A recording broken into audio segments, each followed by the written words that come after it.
Hi, my name is Tom Brown. I'm the director of Borderland Sciences Research Foundation, and here we are back again in our secret lab hidden in the vast suburban wastelands of Southern California. Today we're with scientist Eric Dollard, who's going to explain to us longitudinal electric waveforms. Now, the modernistic science of today will tell you that longitudinal electric waveforms do not exist, and we're going to show you that they do. And here, basically, to get a practical demonstration or a practical analogy, we have water, and everybody understands the waves in water, which we can call a transverse waveform, standard waveform.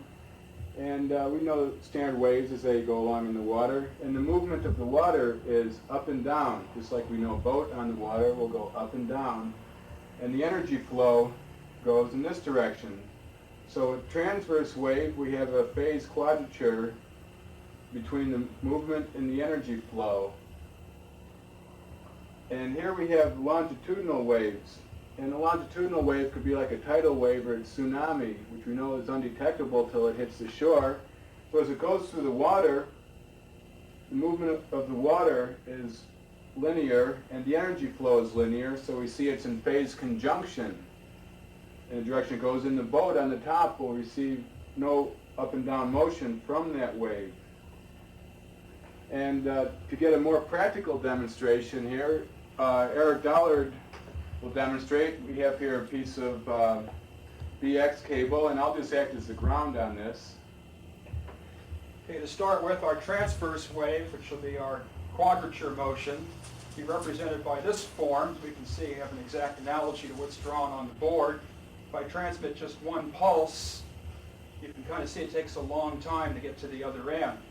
But the longitudinal wave, of course, is over there almost immediately, and other than, the slippage at the other end, it's almost undetectable that this wave even exists, other than that little shaking around. But it's slower. There we go. See, there's really not much motion up and down or around, but it's there right away. As soon as I move my hand, the other end responds, where in this case it takes a very long time to get there. So this serves as a very practical analogy of these two types of waves.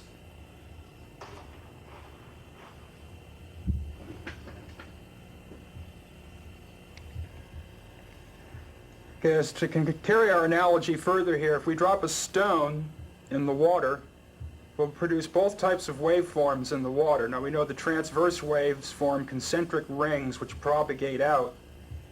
But the longitudinal waves, which are not normally seen, of course, travel as straight lines in the depths of the water, which are indicated by down this way. Now this also happens to be the electric field around one wire, or what's called electrical conductor. Now if we look over in the other page here, we see when we start having a system of conductors, then the field changes, and we can have either the transverse motion of electrical energy, which moves into the paper, or in other words in the directions of the wires, which these are being the cross sections of the wires, or in a transformer, energy is conveyed longitudinally from primary to secondary conductors. So we have again our two types of fields here, representing longitudinal and the transverse, which of course is hard to represent because it goes into the paper. And again, these things are at right angles to each other. The longitudinal is going that way and the transverse is going this way.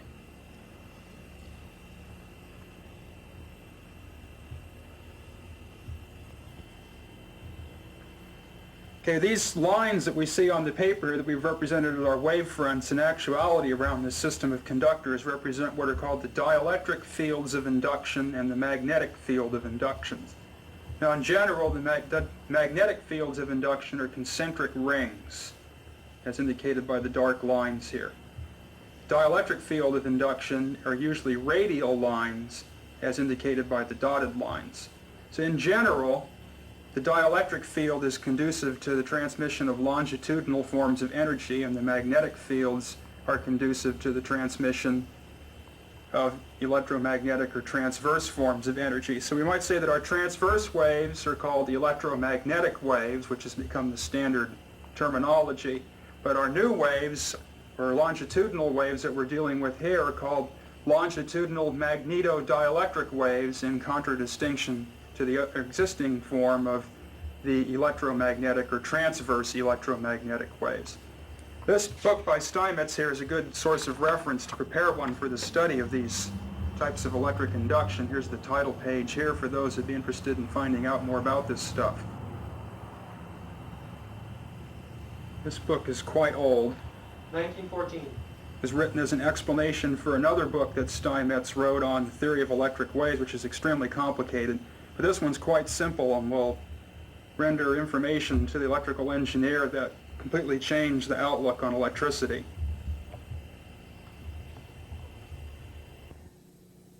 In our study of electric waves, we're going to start with the well-understood transverse electromagnetic wave, and we're going to do some measurements here to determine the characteristics of such waves. To start with, we'll have a radio frequency generator and a step-down transformer to drive a long section of coaxial cable, and then a high-impedance bridging voltmeter to measure the rise of electric potential due to resonance at the distant end of the cable.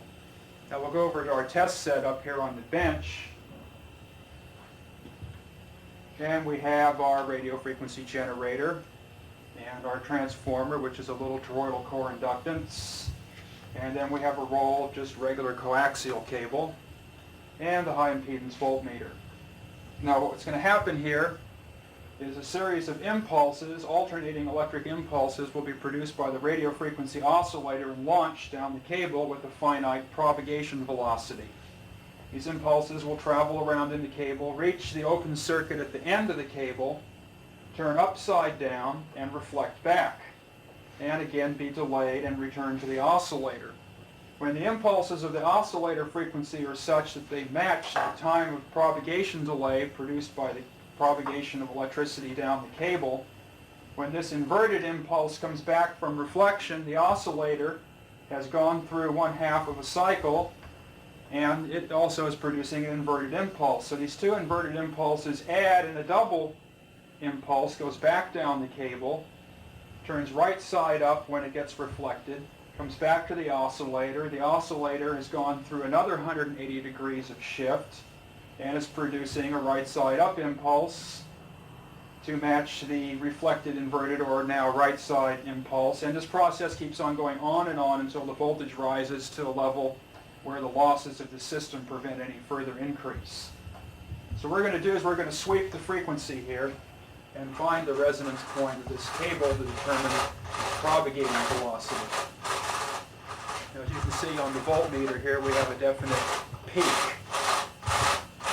So I'm swinging an oscillator. If we go to roughly our half voltage points, we find we have a bandwidth of about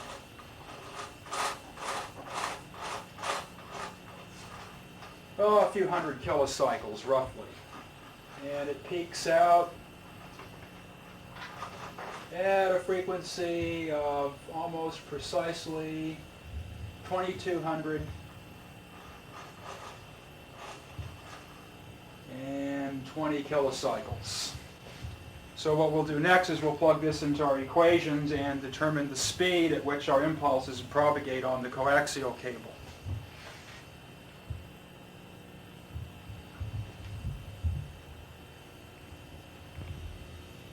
In reviewing our test data for our transverse electromagnetic wave of electric induction, for a TEM coaxial cable, RG62, which is the cable type we use, transmission impedance 93 ohms, total length of cable 2,750 centimeters. Full wavelength of this piece of cable then would be 11,000 centimeters, since it's a quarter wave resonance and you have to multiply the length by a factor of 4. Now, based on the velocity of light, frequency of quarter wave resonance for a propagating velocity equaling that of light, the frequency should come out to 2727 kilocycles per second. The actual frequency we measured was 2,220 kilocycles a second. Now if we take the ratio of these two velocities, we find that the propagating velocity along this cable was 81% of the velocity of light. Hence, this transverse electromagnetic wave is a retarded wave in that it propagates at a velocity less than that of light. Now, the reason for this retarded propagation velocity is due to the fact that the velocity of light is slowed down by the translucent medium that fills the cable to insulate it, and the resistive losses and conductive losses of the cable in general also tend to slow down the wave a little bit. Now what we're going to do next is go to the longitudinal wave and show our test setup, do our measurements, and perform our calculations on this wave. Okay, now we have our longitudinal wave test set up. Again, we have the same generator. This time our transformer couples the generator energy to the first turn of the coil, which is wound of very fine, fairly fine wire. And then we have a capacitive probe pickup to measure the voltage rise at the end of this coil. And at the neutral end of the coil, we have a large capacitance plate to produce our impedance dissimilarities, so we end up with a quarter wavelength rather than a half wavelength resonance on this coil. Now we'll look at our test setup again here. And we have, of course, the same generator as before. And then focusing in on the coil here, we see we have a primary turn, which loosely couples to the secondary, or the actual coil itself, through the first turn here, and then the rest of the coil pretty much engages in a free oscillation. And then our capacitive pickup is just a clip lead clipped on to the so-called insulating part of the coil. So we have a very light coupling between the end turns here and the probe wire, which of course goes to our same voltmeter. So what we'll do is we'll sweep around with the oscillator again and find out what kind of resonance characteristic we have here. Now we notice a difference right away. The resonance of this type of wave is much sharper. Rather than varying over several hundred kilocycles, now I'm varying over several kilocycles. So we're talking about a sharpness factor, or a Q, of 100 times greater. Now our frequency lands roughly 3,400. We're in between two marks on the dial here. We'll say 3,400 kilocycles per second. Now we'll go to our mathematics and compare this with the other wave and get into our velocities and frequencies and what have you, so we can study the character of this wave.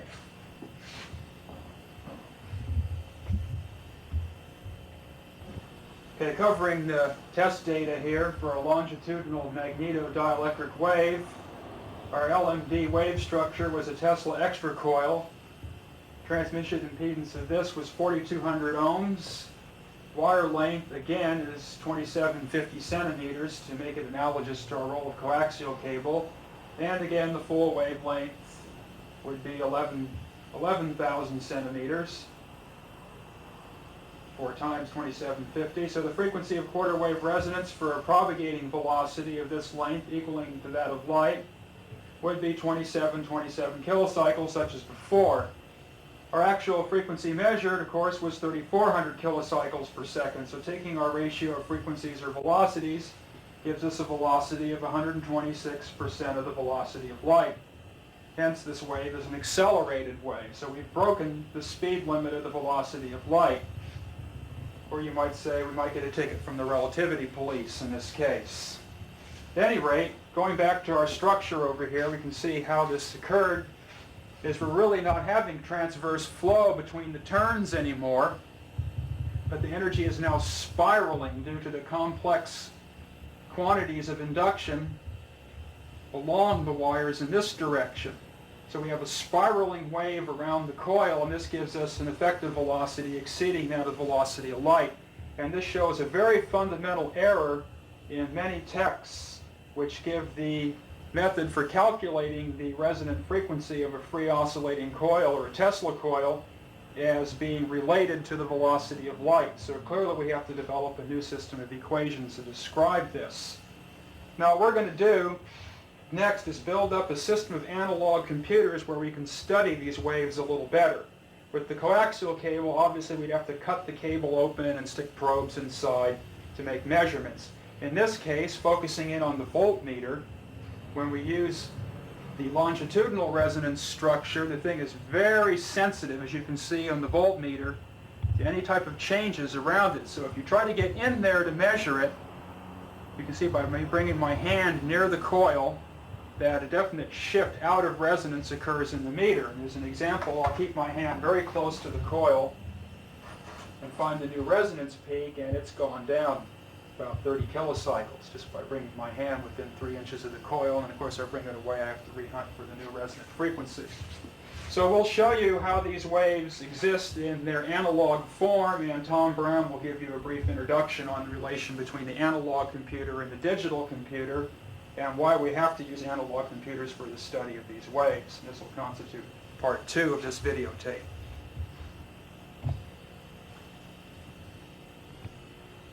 We hear the word computer quite often these days, but there's actually 2 types of computers. The computer that most people understand is a digital computer, and it's a very effective machine for certain functions. I use it quite extensively in the management of borderland sciences for database management and word processing. We find it in relationship to the study of transverse and longitudinal waveforms. It has very little use. And we can compare the 2 types of computers here.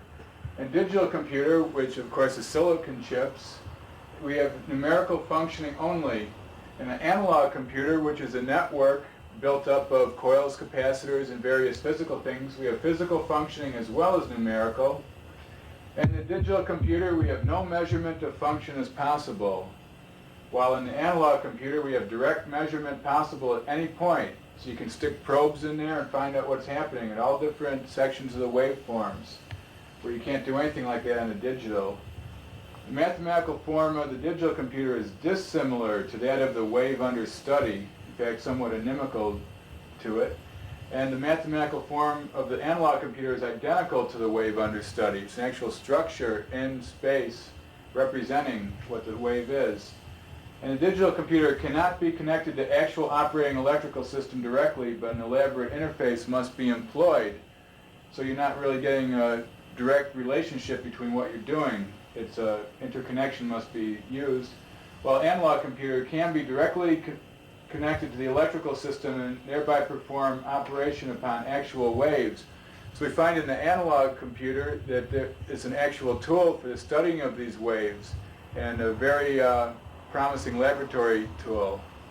And now Eric Dollard will give a practical demonstration of analog computers in the study of transverse and longitudinal waveforms.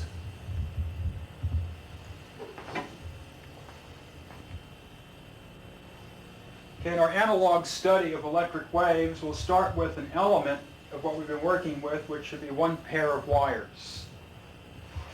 And we'll call this the element of transmission, a differential element, as indicated by this symbol here, of an elemental length, which either be 1 centimeter, 1 inch, 1 foot, or 1 light year, depending upon what you want to take as unit length. So this is a little slice of the transmission section. This can be a little cut out of 2 wires of the coil, or it could be the center wire, this being the shield around the coax. The direction of longitudinal flow in this element will be in this direction, and the direction of transverse flow of this element will be in this direction, and we can see these 2 flows occur at right angles to each other. And in the case of the Tesla extra coil, they'll perform a complex addition, and we'll end up with a spiraling wave going up around the coil. Okay, now our analog of the magnetic field of the wires can be a pair of inductance coils, filter chokes or radio frequency chokes or transformer coils, or anything that has the ability to store and return magnetic energy. The analog of the dielectric field will be a pair of capacitors.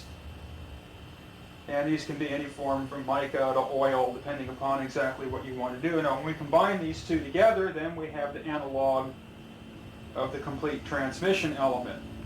And in either case, the energy can go this way or it can go this way. And we have one element here of our analog transmission. And we have some radio frequency inductance coils of 10 millihenries, and we have some high Q pulse capacitors of 0.047 microfarads. This constitutes one element of transmission. And of course we can propagate either longitudinally or transversely, and we're going to stack these elements up to symbolize and synthesize these 2 forms of waves, and then we're going to get in there with some rather unique detectors and some conventional detectors, and even use our fingers and determine exactly what's going on with these things and see how this correlates with our previous measurements of actual transmission structures and not their analogs. And then we'll finally conclude with some practical applications for these devices in the transmission of electrical energy and industrial scale, and also the use of producing musical sounds and some other things. So we'll move on to our next part here, combining these elements and performing our measurements. So we'll review our test setup here. What we have, we've taken our element that we've shown and compiled these in series to produce on the workbench effectively 31 miles of transverse electromagnetic transmission line. This might be the power line between the substation and load, or it might be a telephone line connecting two towns together. We have our audio oscillator. We have a stereo power amplifier hooked up for mono, and that is our generator. We've left the end of the line open circuited, so we're dealing with a quarter wavelength similar as before. Now we have a probe for detecting magnetism, and we have a probe for detecting dielectricity. Coming to the workbench here, we have our audio oscillator. We have our power amplifier, which basically this constitutes our generator. Okay, our magnetic detector consists of a thermomilliamp meter that has a small filament in it that gets hot when current flows through it, and then the temperature of this is measured with the thermocouple and produces a scale on the meter. These are usually considered true RMS meters, and our actual sensor here will be a little ferrite loop stick from an AM radio, and that'll pick up the magnetism. What will pick up the dielectricity will be a plasma detector, which is just a little neon bulb in this case. When we go to longitudinal waves, of course, many more possibilities will be happening, but with the transverse, neon bulb is about what works. So what we're going to do is find our resonant frequency here. So the probe. Show the whole transmission line that we're going to test. Oh, right. Also, we want to see our transmission line here. We can get that on the video. There we go. Step behind it. You can lift it up. Hold it up.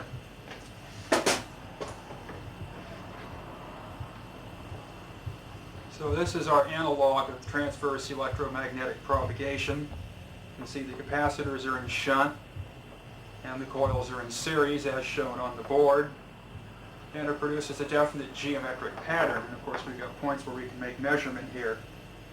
Now what we're going to do is determine the resonance, again by measuring the dielectric potential at the end. This time we're going to use the neon bulb rather than the voltmeter. Turn up our power here.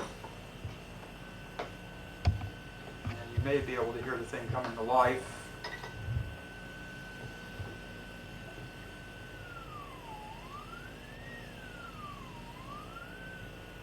Right about there is our resonance point. Harmonics from the amplifier are interfering with the results a little bit. We also can measure resonance by measuring the amount of magnetism at this end. This actually proves to be a little more sensitive resonance detector.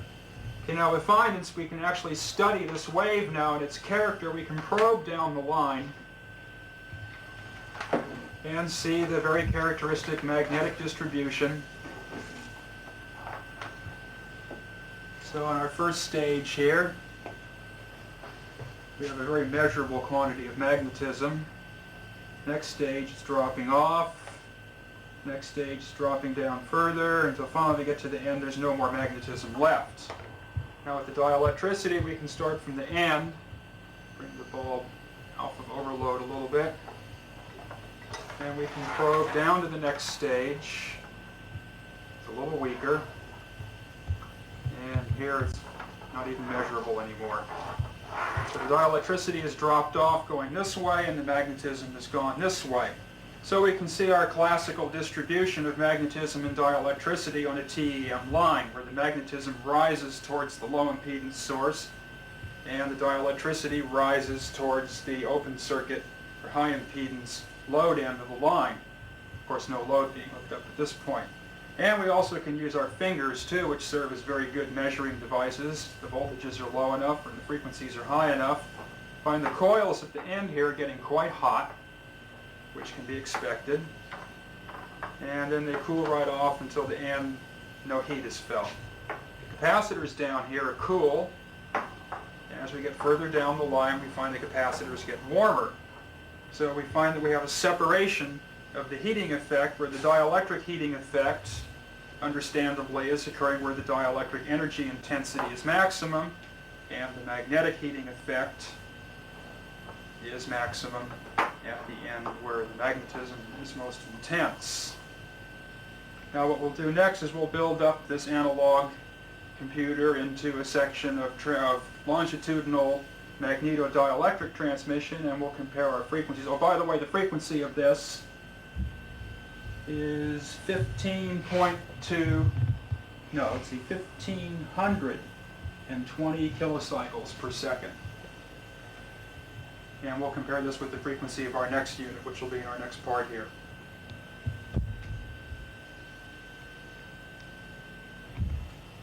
Okay, our test setup again. We've taken our element and rotated it 90 degrees to give us longitudinal rather than transverse flow, but of course still using the same components in the element.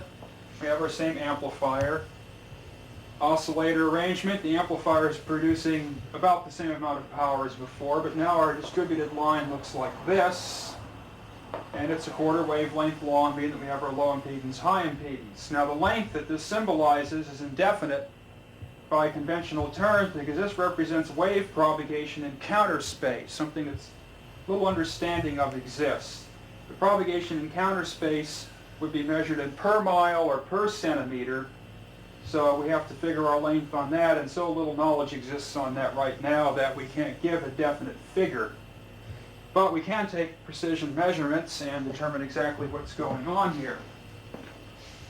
So right now our oscillator is at 3600 kilocycles. That was our resonance point. I'll show put the neon bulb in the end here.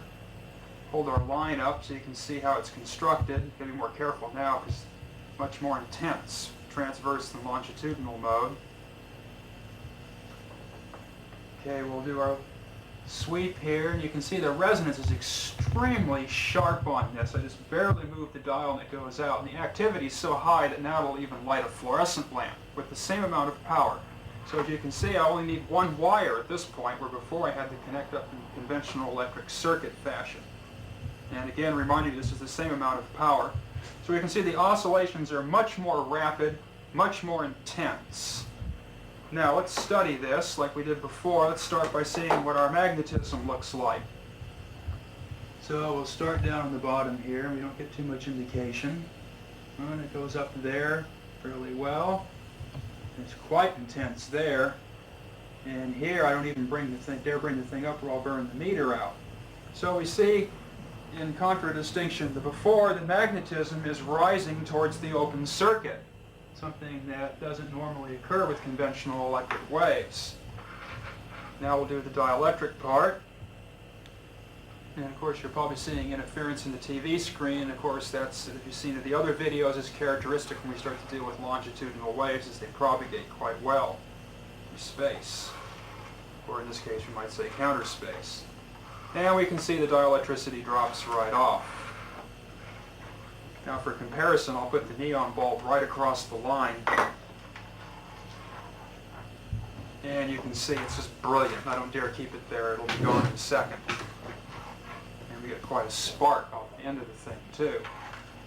So for the same amount of power, this thing is operating at a much more rapid rate, much higher efficiency, and we can do a lot more things with it. And we'll do our heat check again, see where the heat's coming from in here. Feel our input coils, relatively cool. The input capacitors are quite hot. Go down the line here, capacitors are cooling off, but the coils are very, very warm here, this end. So now we have the situation where the heating effect is turned around from where it was before. Now the dielectric input capacitors get hot, and the magnetic output inductors, or more appropriately in this case inductors, are getting warm. So we have quite a few differences here. Now what we'll do next is we'll do some quantitative comparing these differences, and then we'll do a few novel experiments and give some ideas for the experimenter to work with this on his or her own. In reviewing the results of our experiments, we find that the transverse electromagnetic, or TEM wave, produced these following observable effects. We notice that the capacitors, or dielectric inductors more properly, at the input were cool and at the output were hot. and the magnetic inductors at the input were hot and at the output were cool. The magnetism piles up at one end and the dielectricity piles up at the other end. We found the oscillations to be rather slow and rather weak. With the longitudinal magnetodielectric, or LMD wave, we found that the magnetic inductors at the input were cool, but at the output were hot. And the dielectric inductors at the input were hot and the output were cool, which is very interesting because the dielectric conductivity was more intense at the output, but that part remained cool. The magnetism and dielectricity piled up at both at the same end. The oscillations were quite rapid, as you can see, by a very significant factor, and the oscillations were strong enough to produce small electric shocks when handling the bulbs, and the bulbs lit up to brilliance way beyond their maximum power handling capability. And both of these tests were done with relatively the same amount of power, about within the range of 15 to 20%. We don't have a high-frequency watt meter to measure this right now. So in comparison, the transverse electromagnetic energy wave, the magnetic and dielectric energies are in space opposition, in that they are at opposite ends of the apparatus. The longitudinal magnetodielectric wave, the magnetic and dielectric energies are in space conjunction, which goes totally against the law of electromagnetism, which says these two energies always must be in quadrature in time and in space, but in here we find that they occur together. And comparing again the TEM, magnetism was hot, the dielectricity was hot. In the LMD, the magnetism was hot and the dielectricity was cool. We can conclude from this and other experiments we've done in the lab previously that TEM, or transverse electromagnetism, which represents basically the form of electricity that we use today in the way that science chooses to look at electricity, is an unnatural form of electricity. Whereas in the longitudinal magnetodielectric, the energy is a natural form, the way electricity naturally wants to exist. And if we go through the old text, we find that dielectricity used to be called electricity and is often still erroneously known as the electric field, which somewhat stands to reason because it's the origins of electricity. Now what we're going to do is we're going to build up an interesting little detector here and show some things that can be done with this network. And one thing I'd like to point out for those that like to build practical things is these networks, the longitudinal magnetodielectric networks, can produce, as was seen, very high voltages and serve as good alternating current voltage multipliers. And without building large Tesla coils or anything with considerable amount of windings on them, you can produce extreme voltages and all the effects that you get with Tesla coils, such as one-wire illumination and bizarre transmissions and interference into the TV camera, and all these things that you normally only see with the Tesla coils. So we find that this analog computer of the LMD wave is the analog of the most important wave in the Tesla coil, and we can get a lot of the effects that we would normally get with the Tesla coil with this simple coil capacitor arrangement. We find with the TEM, as the dielectric induction builds in intensity, it's always fully across each capacitor, which of course causes the capacitors to fail at the output end, and you can never get high voltages. Same thing with the two-wire transmission line. If you try to get it to resonate, obviously the wires are going to flash over at the output. Or with the LMD wave, the capacitors are all staggered in series, and they're not going to break down due to overvoltage because each one is sharing the load. And that is the important discovery of Nikola Tesla for the production of his high voltages, was the fact that the voltage appeared as a small quantity across each turn and didn't cause flashover between the turns, so produced infinitely higher voltages than was possible with parallel wire transmission lines. The next thing we're going to show is a combination of, you might say, an orgone detector and a Farnsworth multipactor tube connected to this, and show some interesting effects. And then we'll get into a few more practical applications, and that'll wrap this up.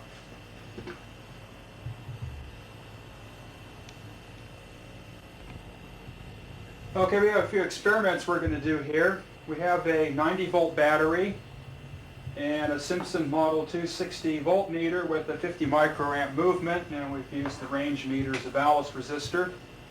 And interesting tube is a gas photomultipactor tube that has two photoemissive plates basically facing each other, and then it has a wire in it to basically act as the anode for collecting the emitted electrons for light detection, but we're going to use it for some different purposes here. It has a very slight amount of argon gas in it to reduce the required operating potential. Okay, we have this thing hooked up to a source of LMD current, which is our analog computer. And we'll swing over to the meter here in the photo tube. First, let's take a look at the tube, if we can get it on video, get an idea of its construction. Or actually, I have another one that's partially taken apart, and we can bring this right up to the camera. I've been told these are all balanced photo detector tubes for movie cameras.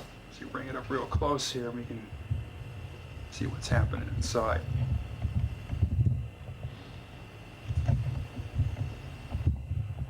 We can focus at that range.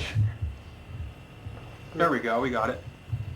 You can see there's two, well, let's get a little better focus there. There we go. You can see there's two photo plates. Turn the tube around, which are semi-facing each other, which is different than your normal photo tube construction because usually you only have one plate. In this case, the anode wires are in the back, and those are photoemissive surfaces too. Why don't you bring the thing way up into macro here? Bring it way up close here. It won't focus. Okay. We're in the macro. There we go. You can take a look at the inside of this. See, there's the two silver cesium plates. And then the anode wire is barely visible. It appears more as a shadow, but there's two anode wires basically right there that go up to collect off of these plates. So it's a completely balanced arrangement. We're using this as a Farnsworth multipactor tube, and the anode wires typically are not used except for as a remote source of excitation. So we'll go back over to the setup here. Now, we've been doing a lot of experiments to build a detector of bioenergetic fields, or what some people would call an orgone detector. We haven't with anything solidly conclusive yet, but nevertheless we are getting readings and responses. So the apparatus is brought to a power level to keep this thing operating at the necessary threshold. I can pick this photo tube up, and of course when I shine the light on it, it tends to move around and respond. But when I put my hand on it, you see the meter jumps right up. So we're getting close to what we want here. We have to work more with thresholds and build our own tubes, but of course we're working all with junk parts. By the way, these parts are all found at ham fests and in surplus stores and garbage cans, and sometimes you can find the stuff laying in the middle of the street if you're lucky.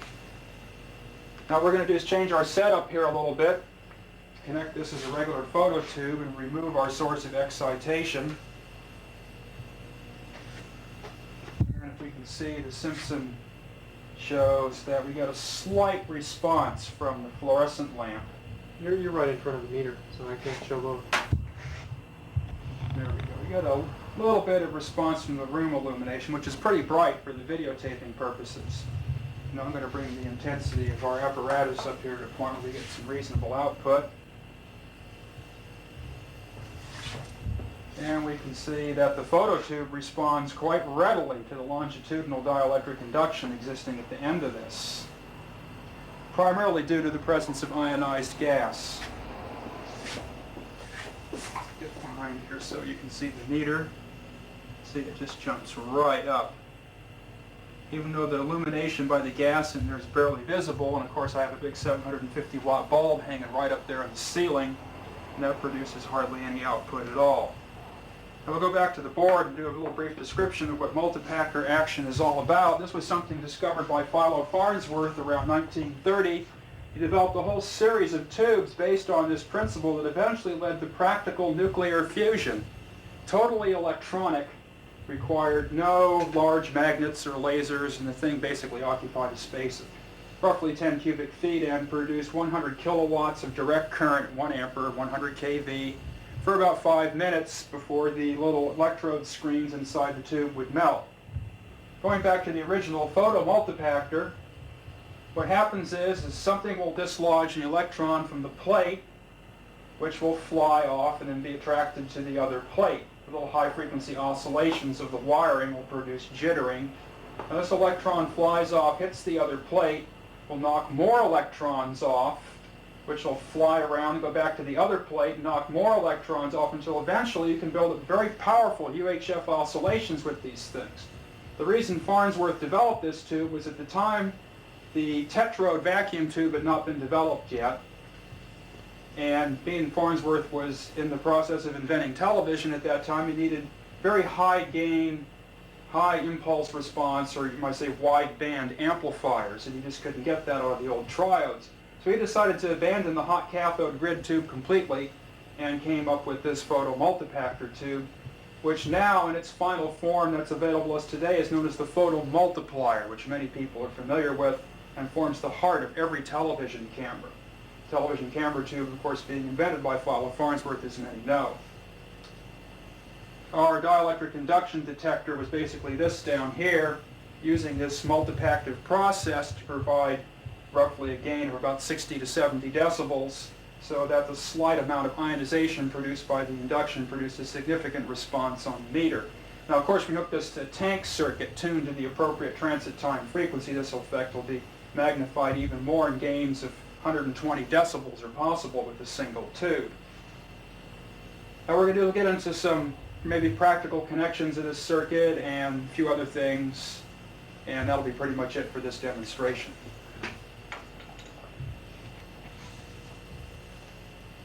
So we have a few things here to consider and possibly experiment with. Now in industrial electricity, we have a situation where if we have a large system of motors, which require, of course, electrical energy and magnetizing energy, that the magnetizing energy and electrical energy have to be transmitted through the TEM line to the motor, resulting in two waves which tend to overheat the lines and drop the voltage. And normally what's done is a dielectric inductor or capacitor is hooked across the motor to provide the magnetizing energy, because capacitors will generate magnetizing energy, and that relieves the transmission line of the duty. And further, the magnetic induction, which is the prominent element in most transmission lines, being that the voltage doesn't operate much above your low voltage points, usually less than 66 kV, which most feeder lines are, you don't have enough dielectric induction for them to be anything more than an inductance coil. So it's just like a big transformer winding. The capacitor will resonate with this magnetic energy in the wire and cause the voltage of the system to raise as you go to the load, which of course is quite different than in normal DC circuits. So it's not uncommon in an alternating current power system that the voltage will start off nominal at the generator, which is usually 13.2 kV, and go up to 13.8 or 14, and if you remove the motor, it would go up to infinity. What happens when this is done, when the voltage gradient raises at the plant, the kilovolt ampere reactive hour meter will start to turn backwards, which usually causes trouble with the power company. Okay, now there's a new way to correct this, and we haven't performed all the experiments yet, but we're just starting on this. It's kind of hard to work with large power lines and factories and stuff like that, because usually they don't want to give you permission to go in and monkey with their stuff, not alone getting it to conform to the National Electric Code. But in other countries, of course, it's possible to do this without the restriction. And laboratory analogs can be built up the whole way, and it can be completely computed on the workbench. So in this case, what we do is build an LMD analog which conjugates or is in conjugation with the TEM transmission line to neutralize the transmission effect completely, rendering the motor and generator as one apparatus. Now this is still a theoretical type of situation, but nevertheless our mathematical and physical studies show that it's quite possible to do this, and we're getting ready to perform these experiments, and of course the information will be released in video and written form when we're done. Another thing is an LMD network is an analog of an organ pipe, and it will produce a complex harmonic spectrum rather than a single sine wave frequency that you conventionally get out of the LC oscillating circuit, or again the single repetition rate frequency that you usually get out of your RC networks, which contain harmonics that usually are not what you find in natural musical instruments. So a negative conductance, which may be a cathode follower with a capacitor in its cathode, or the capacitance of the line producing negative transconductance and oscillations. It could be a Hartley oscillator, it could be a photomultipactor tube. There's many different ways to produce negative conductance or resistance. This is connected to one end of the line to maintain the harmonic oscillations in the line. And then the dielectric end is very lightly coupled to an amplifier, which of course produces the sound in the speaker, and your musical keyboard, of course, would switch these things in as necessary to produce the music. So these are some things that the experimenter and the industrial engineer can consider in using these things for practical advantages, and of course they do produce very high voltages and Tesla coil effects without the high frequencies and interference with other services, which of course would get one in trouble with the FCC. So that wraps up our presentation of analog networks and the comparison of transverse and longitudinal energy flow in general. And I'll turn you back over to Tom Brown, Director of Borderland Sciences, to give a conclusion on our... Thank you, Eric, for that very practical demonstration of the difference between transverse and longitudinal waveforms. Something that you brought to the lab bench, and now we can understand it in very real forms, and the experimenters around the world can try these things for themselves and thereby carry on the works of Nikola Tesla, Charles Steinmetz, Philo Farnsworth, and of course yours, Eric. We must point out here, Eric, that on this date here, January 25th, 1988, here we see Eric going to cloud of dust. He's been found in violation of the universal speed limit of 186,000 miles per second. But as we know, this speed limit has been set by modernistic science, which has gone into realms of abstraction far beyond the practical realities of actual work in the lab. So we just want to thank you for watching, and we wish all of you out there good day and good science.